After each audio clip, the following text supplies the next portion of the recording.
morning, good afternoon, good evening. The infighting in Zanu PF, the factional war, is hotting up. There is talk that there may be a coup.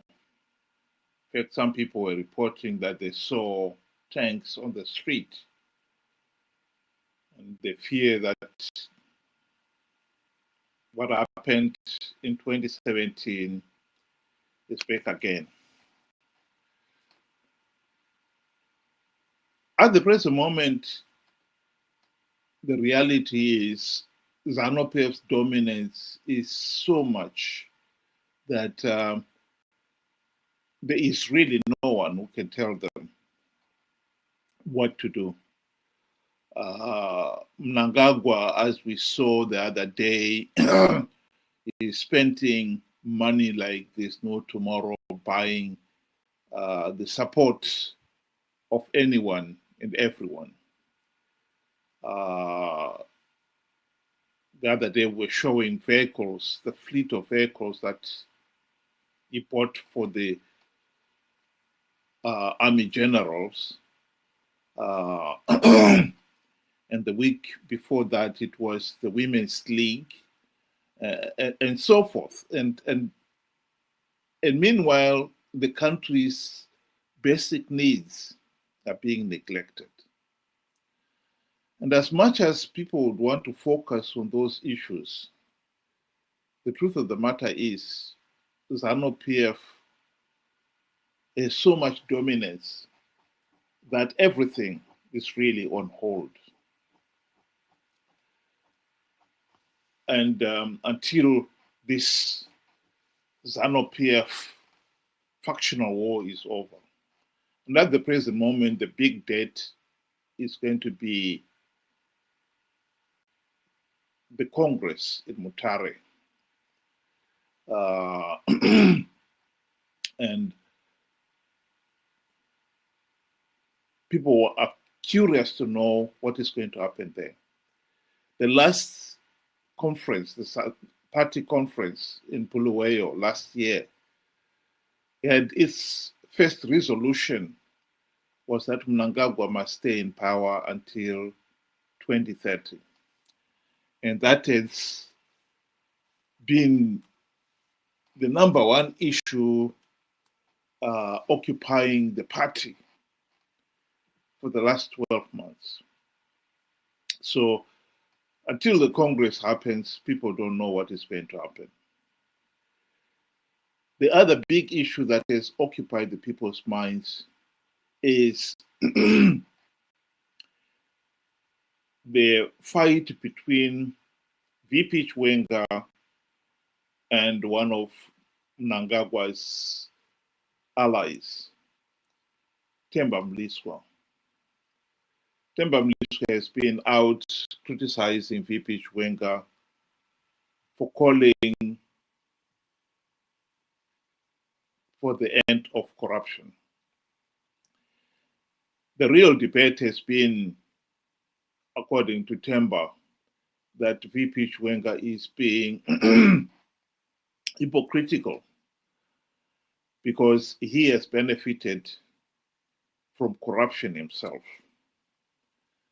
And I think no honest Zimbabwean out there can dispute that. And I think this is another big disappointment with Zimbabweans. Just because he has come out and spoken against corruption, they want to pretend that he is squeaky clean. Yes, he must have seen his road to Damascus moment.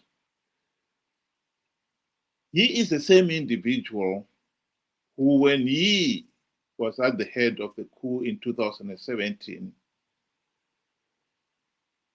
he claimed that they were going to stamp out corruption and they were going to have democracy in the country. He never fulfilled those promises. If anything at all, corruption was bad enough during Mugabe's time, but has gone into overdrive under the new so-called Second Republic. If the truth be said, both Mnangagwa and Chiwenga should really never have been in power at all, because they are tyrants. That cannot be denied. Here is Professor Ibo Mandaza talking about the two gentlemen's role in the 2008 electoral coup. I also know that Mugabe conceded defeat in 2008. He phoned Mbeki and Obasanjo to concede defeat. I hope that Thabo Mbeki and Obasanjo will one day make that public. But one of them, I won't say which one, told me that Mugabe phoned them that Saturday night and said, look, I lost election and I concede defeat. And I know that Mugabe stuck to his guns, was prepared to go. His wife was since bags packed to go somewhere on the following day when Mnangagwa and Chiwenga approached him and said, you stay where you are. And then they contrived the runoff, sadly with the help of South Africa. And runoff took place, very violent. 360 people were killed. The South African, I came here as part of a delegation to Cape Town to see members of the ANC. I don't want to mention names, they're my friends. I saw them, and through them, a cabinet committee subcommittee of South African cabinet was set up on the Zimbabwe issue. It was on the basis of that cabinet committee that South Africa did not recognize the runoff. And indeed, it was the basis of that committee that Thabo sent the generals to South Africa, to Zimbabwe. I met them, and I was one of the few to have read the report, because I was flying to Joburg in the company of General Romano, who was a friend. He passed away, no? So, yeah. And I also took people who had lost their hands in the violence to the South African embassy in Harare. And Romano broke down in tears. How can a liberation movement treat these people like that? He was a broken man. So there's no doubt at all here in South Africa as to the brutality of the regime in Harare. So it amazes me, it angers me, in fact, when I hear the nonsense coming out of people like Mbalula's mouth. They know it. And the report has never been published, the general's report, to this day. That tells you. Is it complicit behavior? I don't know.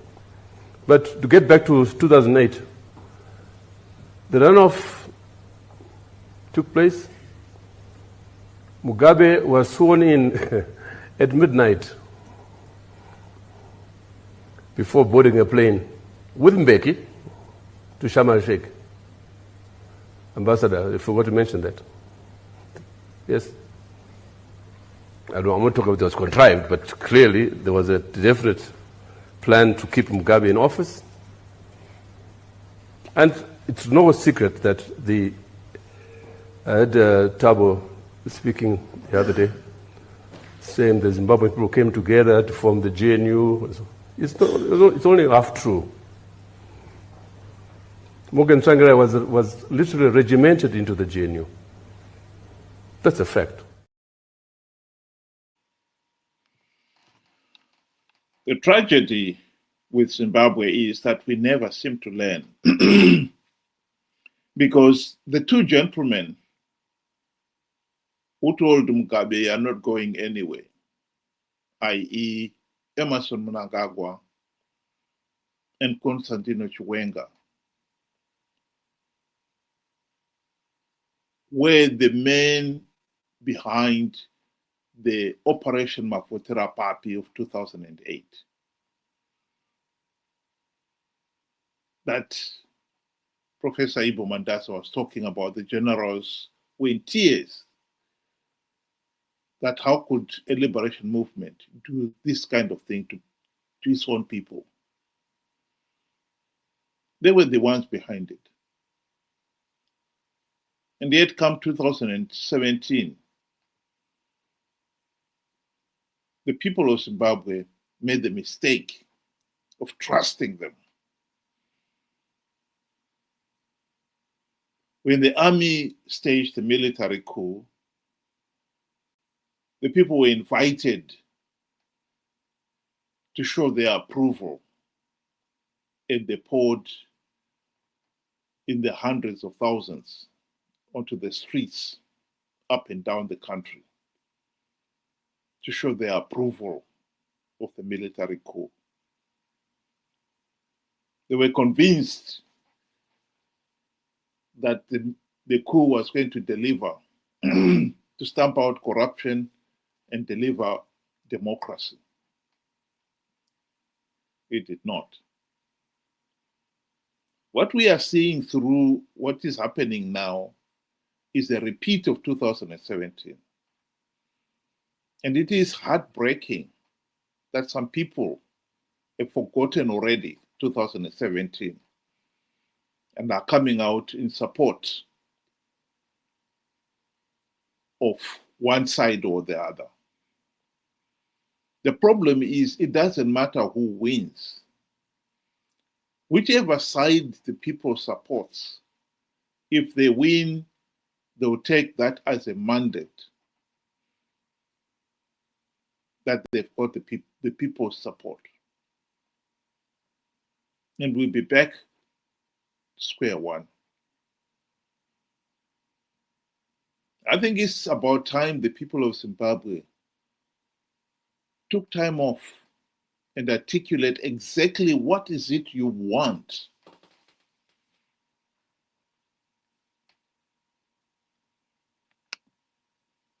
To talk of we want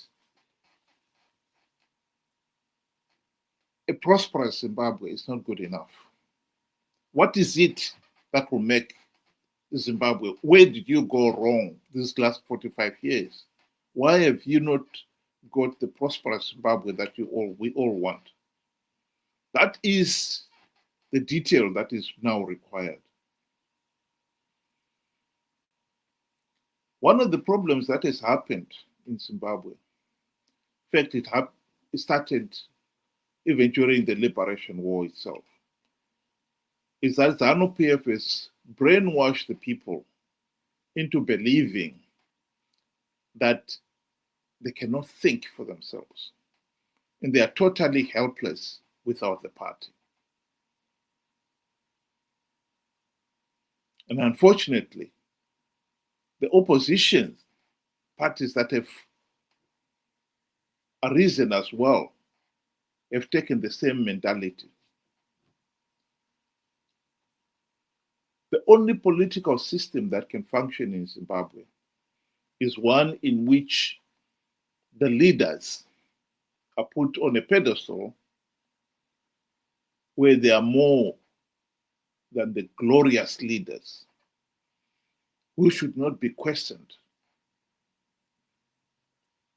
who should never be held to account. While people can argue that with Zanu PF, they have got the state institutions to coerce and harass the people. If the truth be spoken, the people are failing to hold even the opposition to democratic account.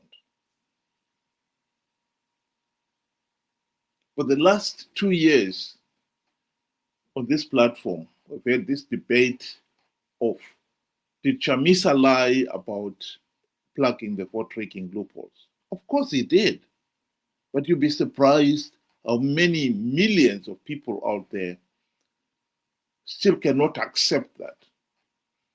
because of the mentality of believing that leaders are demigods who cannot do anything wrong. I think it is at the heart of our problem.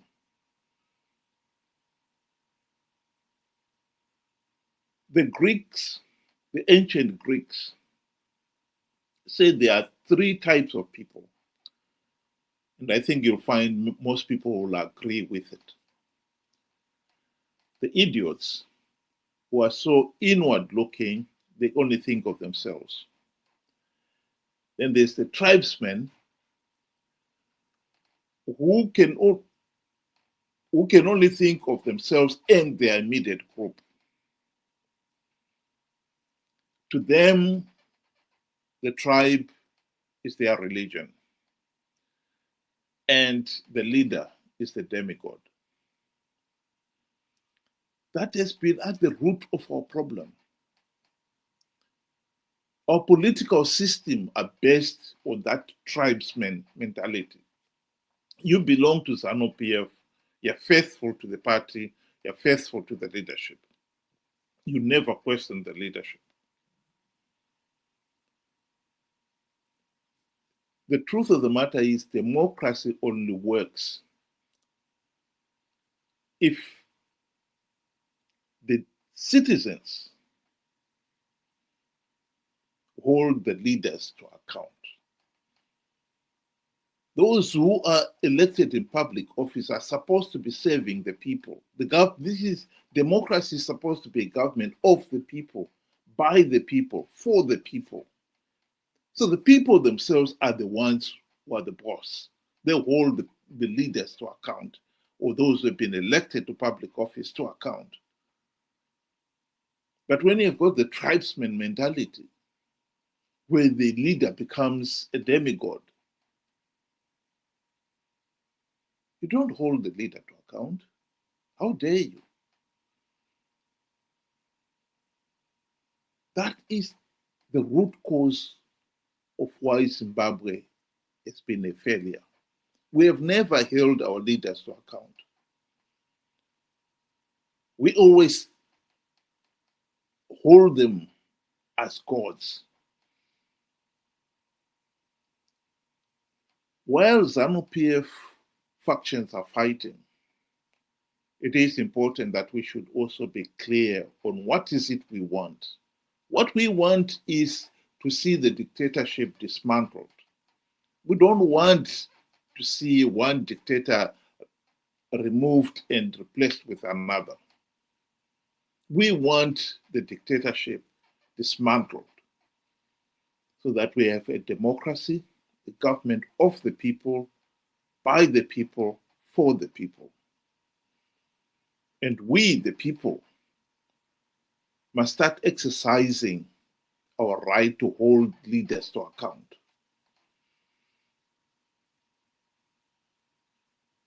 And democratic account means there must be free, fair, and credible elections.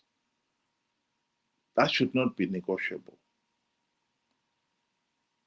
So at the present moment, our demands to whichever faction wins the day will be very simple. 2028 elections, if there are no meaningful reforms implemented, and at the present moment it doesn't look like there are going to be any meaningful reforms implemented. Zanu PF definitely have no intention of implementing reforms. So our message to whichever faction wins is that 2028 elections, you can go ahead. We are not participating because that process is flawed. And we should not be conned by the opposition into believing that we can participate in the flawed elections and win. That is a big mistake that we have made ever since the GNU.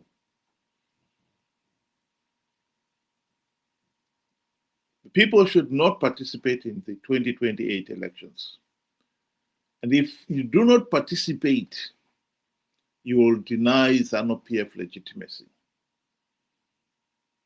just as happened in 2008. That is what forced Zanu PF to go into the GNU. And this time when we have the GNU, we will see to it that the democratic reforms are implemented. That is not a tall order. It is possible. We can deliver that. The only thing that we've had outstanding has been the lack of commitment by the people themselves to what is it you want. As long as the people of Zimbabwe continue to have the tribesman mentality, the leaders will only be too glad to continue to play their role as the demigods. Think about it. Before I close, I'll just show one comment from Lenny.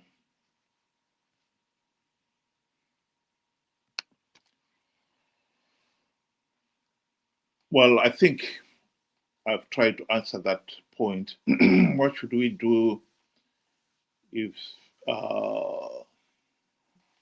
there's no other opinion? Well,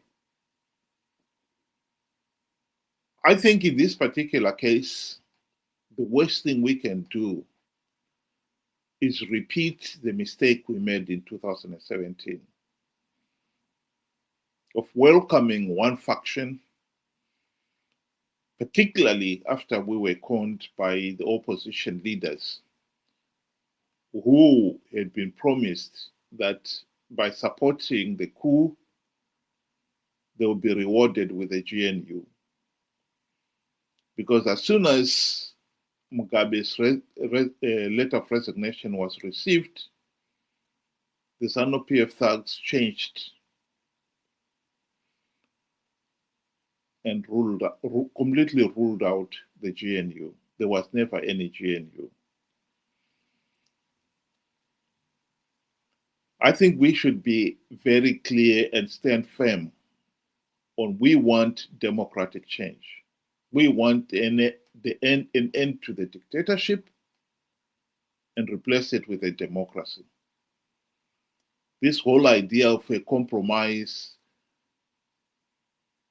replacing one dictator with another and hope that he or she would deliver democratic change later on, is a non-starter.